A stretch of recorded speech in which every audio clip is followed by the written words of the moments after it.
নমস্কার, আমার নাম পবন অধিকারী। আমি হচ্ছে কালচিনি গভর্নমেন্ট আইটিআই কলেজের second year student, electronic mechanical. আজকে আমরা একটা সার্কিট বানিয়েছি, সেই সার্কিটটার নাম হচ্ছে ডান্সিং এলইডি সার্কিট। এই সার্কিটে আমরা আজকে একটা এলইডি, 4টা রেজিস্টার আর 2টা ক্যাপাসিটর ইউজ করেছি।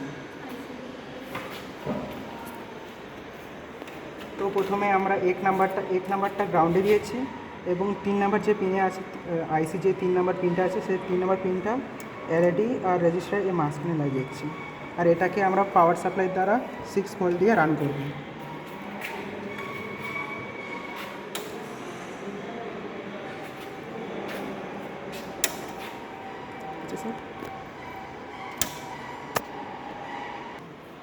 এই সার্কিটের কাজ হচ্ছে, একটা লাইট যখন অন হবে তারপর একটা লাইট অফ, যখন একটা লাইট অন থাকবে তখন একটা লাইট অফ থাকবে, আর যখন একটা লাইট অন হলে অন্য লাইটটাও অফ থাকবে।